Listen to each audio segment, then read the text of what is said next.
Hello guys, GreensightGamer here. Today I'll be ranking the top 5 worst weapons in Call of Duty World War 2 Zombies. Leave your top 5 in the comment section below and let me know if you agree with mine. These are based on the standard issue variants and do not include any custom build weapons. So starting off with number 5, we have the M1A1 carbine. This is a semi-automatic rifle. Once it's pack-a-punch, the M1A1 carbine turns into the M2 carbine. Now this was a tough decision to make because the pack-a-punch version is a lot better than the standard version and they do feel completely different. So the reason the M1A1 carbine made it into the top 5 is because it has a low damage rate of 5. There's only one pistol in the entire game that has a lower damage rate of 5, so out of all the categories this is officially the second weakest gun. The only way to acquire this weapon is by selecting it as your standard issue rifle before you enter the game, meaning you'll have to pick it over more powerful weapons that you won't be able to find inside the game. A slow fire rate of 4 and with only 15 bullets per magazine, you won't survive the later rounds, especially if you haven't upgraded it yet. So that's why it's at number 5. At number 4 we have the Bren. This is a fully automatic light machine gun. Once it's pack-a-punch, the Bren turns into the Ronnie. Now if you're wondering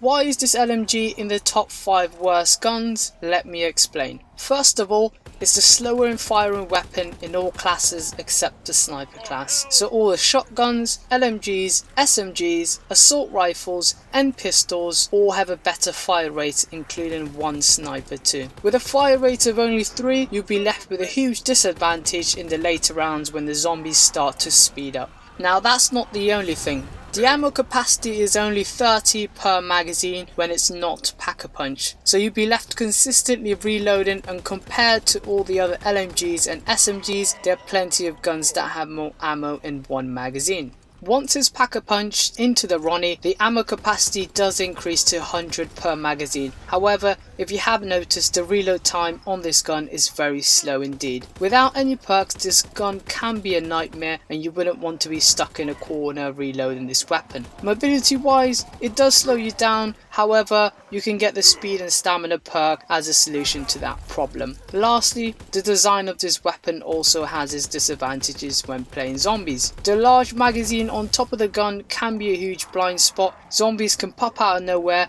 and this only gets worse when using the iron sights. At number 3 we have the COD WW2. This is a bolt action sniper rifle and once it's pack-a-punch, the COD WW2 turns into the war model. First of all, from looking at the stats, it does the least damage per bullet in the whole entire sniping class. Just to add to insult, all shotguns and LMGs have a higher hit damage and they don't come with the bolt action limits. With a bullet damage of 6, most assault rifles can do better than that and they don't come with a scope. Another disadvantage is if you're looking to point haul so you can buy perks and upgrade your weapons, this is not a good choice at all and it would be very time consuming indeed. The COD WW2 is not a one-shot kill if you shoot the torso or anything below the shoulders, so headshot is a must. Again, it's not a gun that you want in the higher rounds or if you're in a tight corner. One minor disadvantage is that you can acquire this weapon only by selecting it as your standard issue rifle before the game starts, meaning you're picking the COD WW2 over other weapons such as the 1911 pistol. The 1911 pistol pack-a-punch is potentially the best gun in the game, so why would anyone trade the option for the COD WW2 instead? And that's why this gun is at number 3.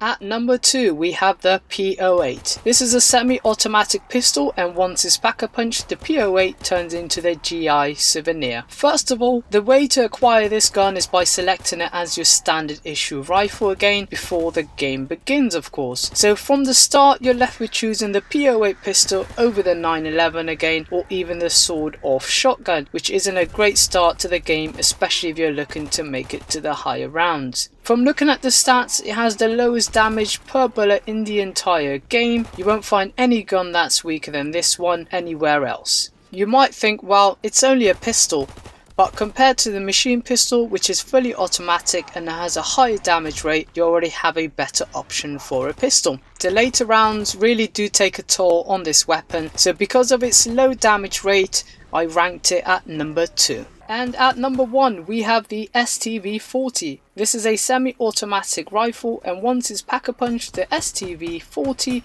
turns into the AVT-40. First of all, it's the slowest firing weapon in the game, joined with the Bren being the other weapon, and this excludes the sniper rifles. With a fire rate of 3, killing zombies in quick fashion is not one of its characteristics. Another reason why this weapon is one of the worst is because of its ammo capacity of only 10 bullets per magazine, meaning you're left reloading more times than you can remember. And if you're cornered again by zombies, you're lucky enough to kill the first 4 before your magazine is empty again, and you'll have to reload. And if you're thinking of upgrading this gun with a pack-a-punch, you'll be left disappointed, as the ammo count doesn't even increase and stays at 10. With a slow fire rate and amazingly low ammo count, this gun truly deserves to be at number 1.